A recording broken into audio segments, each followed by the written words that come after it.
Suatu Namo Buddhaya, saya Welwen, saya akan memberitahu kerangka dan isi kitab suci Tripitaka. Arti Tripitaka. Tripitaka, Ti artinya tiga, Pitaka artinya kelompok atau keranjang. Tripitaka artinya tiga kelompok atau tiga keranjang yang terdiri dari 84.000 kelompok dhamma. Bagian-bagian Tripitaka yaitu ada Vinaya Pitaka yang berisi tata tertib bagi para biku dan bikuni, Sutta Pitaka yang berisikan khotbah-khotbah Buddha, Abhidhamma Pitaka berisi ajaran tentang metafisika dan ilmu kejiwaan, disusun secara analitis dan mencakup berbagai bidang seperti ilmu jiwa, logika, etika, dan metafisika. Ini ada gambar Tripitaka. Skemanya, sejarah penulisan kitab suci Tripitaka dalam bahasa Pali. Pada awalnya, ajaran Buddha Gotama yang kita kenal sekarang ini dilestarikan dengan cara dihafalkan oleh para siswanya dalam bentuk lisan. Para siswa Buddha Gotama yang bertugas menghafal kitab suci Tripitaka telah terbebas dari kekotoran batin, karena mereka adalah siswa-siswa utamanya yang telah meraih tingkat kesucian sehingga dijuluki sebagai makhluk suci atau Arya Pugolana. Ya, Sanghayana pertama. Sanghayana pertama diadakan di Gua Satapani, Rajagaha pada tahun 543 sebelum Masehi. Sanghayana ini dipimpin oleh Yang Arya Mahakasapa Tera yang dihadiri 500 biku arahat dan berlangsung selama 7 bulan. Tujuan diadakan Sanghayana pertama ini adalah untuk menghimpun ajaran-ajaran Buddha Gotama. Pada kesempatan ini, Yang Arya Ananda bertugas untuk mengulang kembali dhamma yang pernah dikotbahkan oleh Buddha Gotama. Sedangkan Yang Arya Upali bertugas untuk mengulang kembali Vinaya. Hal yang menarik lainnya dalam Sanghayana pertama ini adalah memberikan hukuman berat yang dikenal sebagai Brahmadanda kepada Bhikkhu Cana. Sanghayana kedua. Lebih kurang 100 tahun setelah Sanghayana pertama, diselenggarakan Sanghayana kedua di Veluwana Arama, Vesali yang dipimpin oleh Yang Arya Yahatera dan dihadiri 700 biku arahat dan selesai dalam waktu 8 bulan. Tujuannya adalah untuk membahas tuntunan golongan Mahasanghika untuk mengubah winaya yang dianggap terlalu keras. Sanghayana ketiga. Sanghayana ketiga diselenggarakan di Asokarama, Pataliputa, lebih kurang 228 tahun setelah Sanghayana pertama. Sanghayana ketiga ini dipimpin oleh Yang Arya Tisa Monggaliputa Tera yang dihadiri 1000 biku senior terpelajar dan ahli. Sanghayana ketiga ini bertujuan menerbitkan beberapa perbedaan pendapat dalam Sangha serta memeriksa dan menyempurnakan kembali kitab suci berbahasa Pali. Memakan waktu 9 bulan dan telah berhasil menghimpun seluruh ajaran Buddha Gotama yang tersusun dalam kitab suci Tripitaka. Sanghayana keempat berlangsung di Tuparama, Anuradhapura, Sri Lanka, lebih kurang 400 tahun setelah Sanghayana pertama. Berlangsungnya Sanghayana ini diikuti 60.000 arahat yang dipimpin oleh Yang Arya Mahahidatera, yaitu putra Maharaja Asoka Wardana. Dalam perkembangan selanjutnya, Theravada di India menjadi lemah dan tidak berpengaruh lagi di daratan India, yang merupakan cikal bakal kelahiran ajaran Buddha Gotama.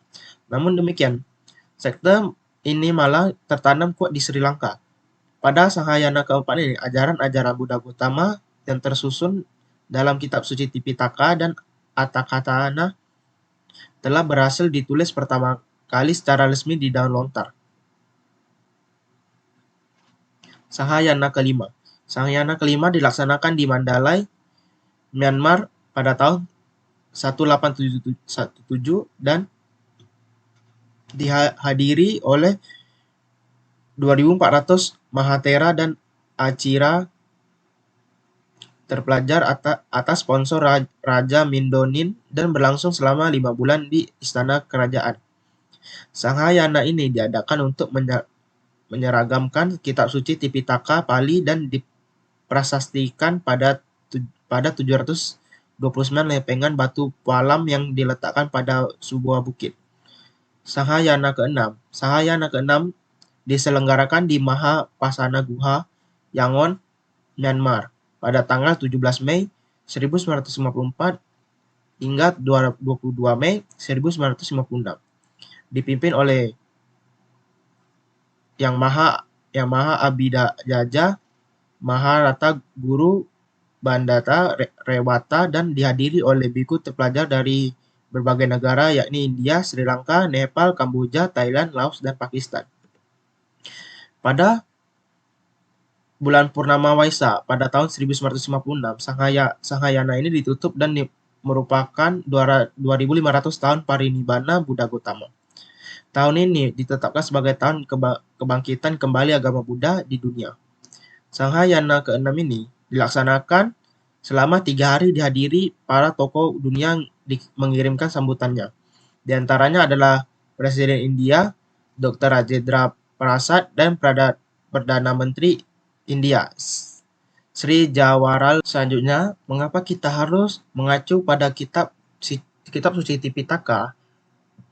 Dengan kita mengacu pada kitab suci Tipitaka, maka kita akan menjalankan ajaran Sang Buddha dengan sebagaimana mestinya dan tidak terjadi kesalahpahaman dan juga salah penafsiran ajaran Buddha.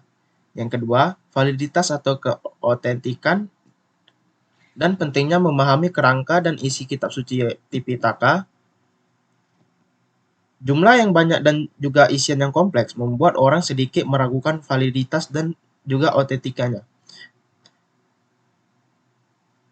Tetapi hal ini dibatalkan pada Sanghayana yang ke-6 atau konsili yang ke-6 oleh biku yang di Myanmar yang berhasil melalui uji pelafalan dan yang dengan baik dan juga mendapatkan julukan Tipitaka Dara. Untuk pertama kalinya, yaitu orang yang berhasil menghafalkan dan melafalkan Tipitaka. Apakah penting memahami kerangkaian isi itu? Tentu saja sebagai umat Buddha, hal ini penting agar kita memahami apa yang diajarkan oleh Sang Buddha. Yang ketiga, dinamika dan tantangan kitab suci agama Buddha. Pada masa ini, jumlahnya sangat banyak dan juga kompleks, akan membuat kita sendiri akan sulit belajar karena membutuhkan effort dan juga tenaga lebih. Namun juga tantangan itu hanya terjadi pada masa ini. Pada masa lalu, ketika konsili para murid Sang Buddha harus melaksanakan pertemuan berkali-kali dan juga waktu yang cukup lama. Yang terakhir, esensi dan urgensi kitab suci Tipitaka untuk saat ini dan masa depan. Sebagai umat Buddha, tentu kita seharusnya memahami urgensi untuk mempelajari dan juga memahami kitab suci Tipitaka. Karena dengan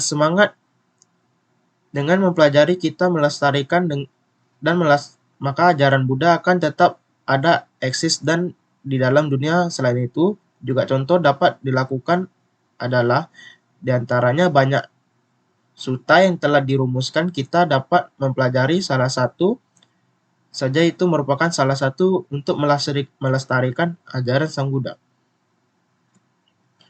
Sekian penjelasan yang saya jelaskan dari ini. Swati Hotu, Namo Buddhaya.